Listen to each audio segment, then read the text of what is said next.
গর্ভধারণের প্রথম 3 মাস এবং শেষের 3 মাসে সহবাস করলে গর্ভের সন্তানের ক্ষতি হতে পারে বলে অনেকে আশঙ্কা করে থাকেন। তবে এই ধারণাটা সঠিক নয়।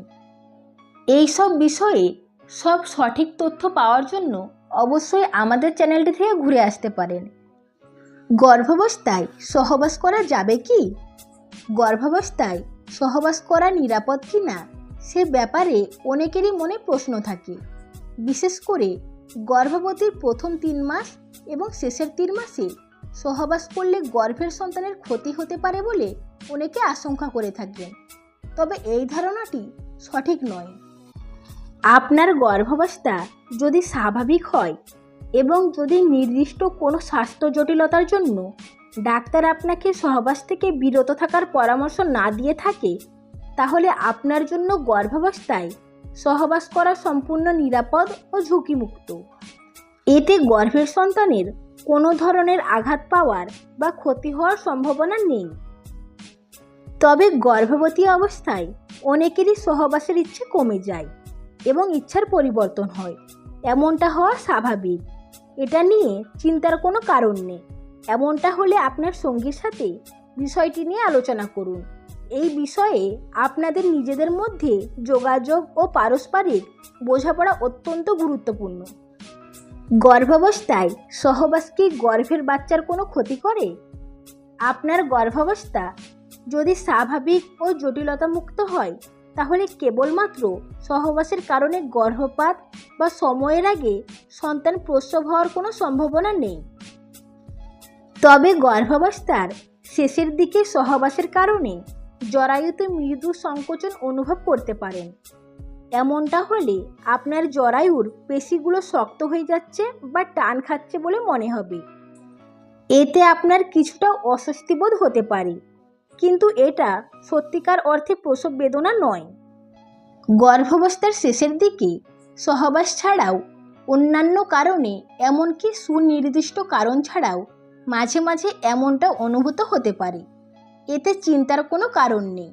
এটি গর্ভাবস্থার একটি স্বাভাবিক ঘটনা। এমনটা হলে আপনি কিছুক্ষণ শুয়ে বিশ্রাম নিতে পারেন অথবা অন্য কোনো বিষয়ে মনোযোগ দিয়ে রিল্যাক্স থাকার চেষ্টা করতে পারেন।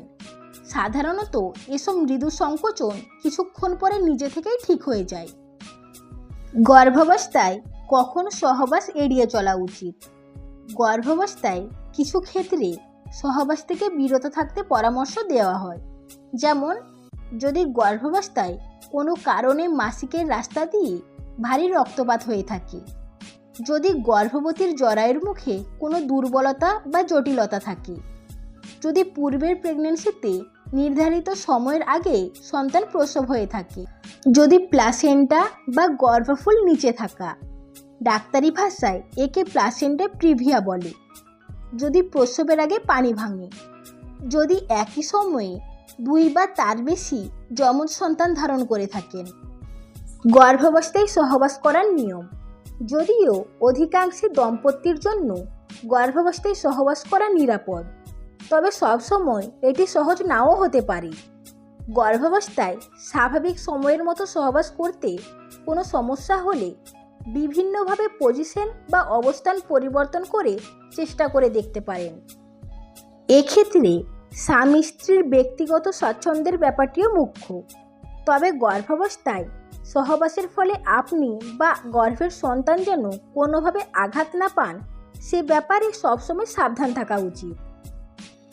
গর্ভাবস্থায় সহবাস করার সময় আপনার সঙ্গীর ওপরে অবস্থান করলে তা আপনার জন্য কিছুটা স্বস্তিকর হতে পারে, যেহেতু এ সময় আপনার পেট আকারে বাড়তে থাকে আর সেই সাথে স্তন ও শরীরের অন্যান্য অংশে এ সময় ব্যথা অনুভব হয়। এছাড়াও গর্ভাবস্থায় সহবাসের সময় পুরুষাঙ্গ আপনার শরীরের বেশি গভীরে গেলেও এ সময় অস্বস্তিকরের কারণ হতে পারে।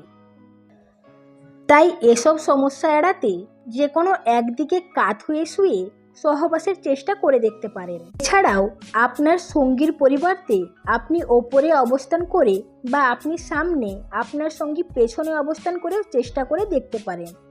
হাতে বা হাঁটুতে ভর দেওয়ার সময় বালিশ বা কুশন ব্যবহার করতে পারেন। অনিরাপদ সহবাসের ফলে নানান যৌনবাহিত রোগ ছড়ায়, যা গর্ভের শিশুর দেহে মারাত্মক জটিলতা সৃষ্টি করতে পারে। তাই গর্ভাবস্থায় সহবাসের ক্ষেত্রে নিজেকে ও গর্ভের শিশুকে এসব যৌনবাহিত রোগের হাত থেকে রক্ষা করতে কন্ডোম বা এই জাতীয় গর্ভনিরোধক ব্যবহার করুন।